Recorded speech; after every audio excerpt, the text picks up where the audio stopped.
Chhattisgarh BJP में बड़ा बदलाव हुआ है। अरुण साव छत्तीसगढ़ बीजेपी के नए अध्यक्ष होंगे। बिलासपुर से सांसद है अरुण साव। विष्णुदेव साय की जगह अब अरुण साव लेंगे और छत्तीसगढ़ बीजेपी में ये बड़ा बदलाव देखने को मिला है।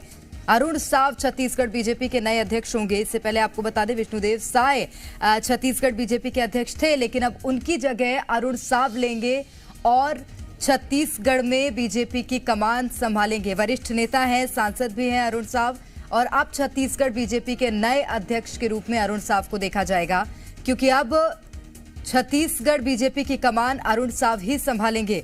विष्णुदेव साय की जगह अरुण साव लेंगे। इससे पहले आपको बता दें छत्तीसगढ़ बीजेपी के अध्यक्ष विष्णुदेव साय थे, लेकिन अब बड़ी खबर आपको बता रहे हैं जहां पर छत्तीसगढ़ बीजेपी में बड़ा बदलाव हुआ है और ये उम्मीद की जा रही थी बीते कुछ दिन से। बिलासपुर से सांसद है अरुण साव और अब वो विष्णुदेव साय की जगह लेंगे और छत्तीसगढ़ बीजेपी की कमान संभालेंगे, यानी कि पार्टी की प्रत्येक गतिविधियां अब उन्हीं के मद्देनजर होंगी। छत्तीसगढ़ बीजेपी में बड़ा बदलाव देखने को मिला है, जहां अब बीजेपी के नए अध्यक्ष अरुण साव होंगे। बिलासपुर से सांसद हैं अरुण साव। सत्यप्रकाश अधिक जानकारी के साथ सीधे रायपुर से जुड़ गए हैं। सत्यप्रकाश, क्या कारण माना जाए इस बदलाव का, क्योंकि जाहिर तौर पर बड़ा बदलाव है और ज्यादा वक्त भी नहीं हुआ है विष्णुदेव साय को अध्यक्ष बने। ऐसे में क्या लगातार हार का सामना करना इसका कारण है?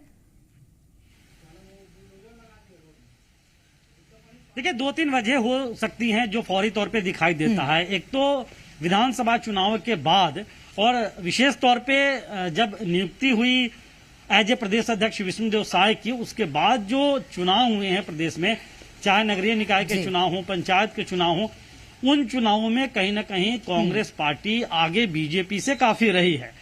और ऐसे में तब जबकि सवाल इस बात को लेकर भी उठते रहे हैं कि विष्णुदेव साय की सक्रियता जितनी प्रदेश अध्यक्ष के तौर पे होनी चाहिए, और सक्रियता के साथ साथ सबसे बड़ा मुद्दा जो दिखाई देता रहा कि एग्रेसिव, मतलब विपक्ष का नेता जो है वो एग्रेसिव होना चाहिए कि सत्ता पक्ष की अगर कहीं कोई कमियां है तो उसे पुरजोर तरीके से न सिर्फ उठाए बल्कि निशाना भी साधता रहे। तो उस एग्रेसिव होने का जो फैक्टर था, एक मुझे ऐसा लगता है, या सियासी गलियारे में भी जो चर्चा तैरती रही है, उस फैक्टर में काफी पीछे दिखाई विष्णुदेव साय देते रहे हैं। पुरजोर तरीके से बात और खास तौर पे व्यंग्यात्मक लहजे से बात जो बीजेपी के कुछ नेता करते हुए दिखाई देते रहे, मसलन अगर हम कहे अजय चंद्राकर की बात कहे, खुद नेता प्रतिपक्ष धर्मलाल कौशिक की बात कहे, ये जिस तरह से आक्रामक सरकार पर दिखाई देते रहे, विष्णुदेव साय उस तरह की आक्रामकता प्रदेश अध्यक्ष होने के बाद भी लिए नजर नहीं आया। हो सकता है उनका ये निजी स्वभाव भी हो, लेकिन राजनीति में काफी महत्वपूर्ण तब हो जाता है जब विपक्षी पार्टी का प्रदेश अध्यक्ष हो। ऐसे में ये कुछ फैक्टर है जो दिखाई देते हैं। दूसरी तरफ अगर हम कहें तो संगठन के लिहाज से छत्तीसगढ़ में बीजेपी अब पूरी तरह से मिशन 2023 और 24 की तैयारियों में जुट चुकी है। लगातार इस बात की चर्चा पिछले कुछ दिनों से थी छत्तीसगढ़ के सियासी गलियारे में कि बीजेपी के प्रदेश अध्यक्ष बदले जा सकते हैं, लेकिन नाम के दौर में कुछ ऐसे चेहरे थे, उन चेहरों को लेकर ज्यादा दांव खेलते हुए राजनीतिक विश्लेषक दिखाई दे रहे थे। लेकिन इस बीच जिस तरह से अरुण साव उभर के सामने आए हैं, अपने आप में कहा जा सकता है कि संघ का दखल कहीं ना कहीं अभी भी छत्तीसगढ़, वो तो लाजमी है सत्यप्रकाश, संघ का दखल होना तो लाजमी है, लेकिन अरुण साव का अध्यक्ष बनना क्या अब इस बात के संकेत दे रहा है कि पार्टी अपने कार्यक्रमों में भी अब बदलाव करेगी और 2023 के लिए अब जोर शोर से तैयारी छत्तीसगढ़ बीजेपी में देखी जाएगी?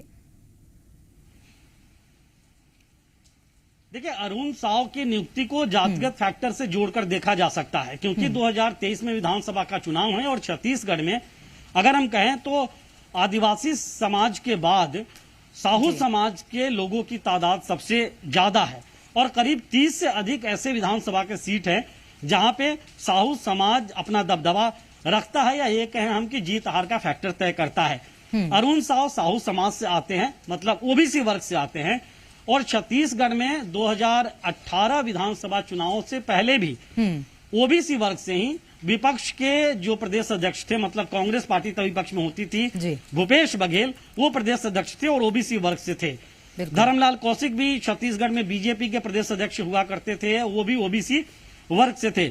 लेकिन अब बीजेपी जो है वो आदिवासी वर्ग से प्रदेश अध्यक्ष बनाई थी और अब फिर से ओबीसी वर्ग पे जो है वो बीजेपी का भरोसा दिखाई देता है। लेकिन इसे जो है इस तरह से भी देखा जा सकता है कि चूंकि आदिवासी वर्ग से आने वाले दिनों में अब आदिवासी वर्ग से जो प्रदेश अध्यक्ष थे उन्हें हटाया गया है, तो किसी बड़े फेस को कार्यकारी अध्यक्ष या दूसरे पोस्ट पे बैठाया जा सकता है।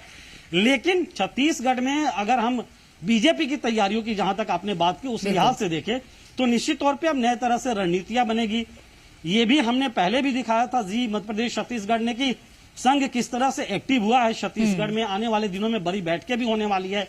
तो मतलब कहा जा सकता है कि जो तमाम बीजेपी और अनुषांगिक और बड़ी बात यह है कि अब ये देखने को मिलेगा, क्योंकि बड़ा बदलाव यहाँ छत्तीसगढ़ बीजेपी में देखने को मिला है, उसके बाद कैसी सफलता पार्टी हासिल करती है आने वाला वक्त बताएगा। बहुत शुक्रिया सत्यप्रकाश आपका। खबरों में बने रहने के लिए आप हमारे फेसबुक, ट्विटर और इंस्टाग्राम पेज को फॉलो कर सकते हैं। लेटेस्ट अपडेट के लिए आप हमारे यूट्यूब पेज को सब्सक्राइब भी कर सकते हैं और हाँ, बेल आइकन पर क्लिक करना न भूलें।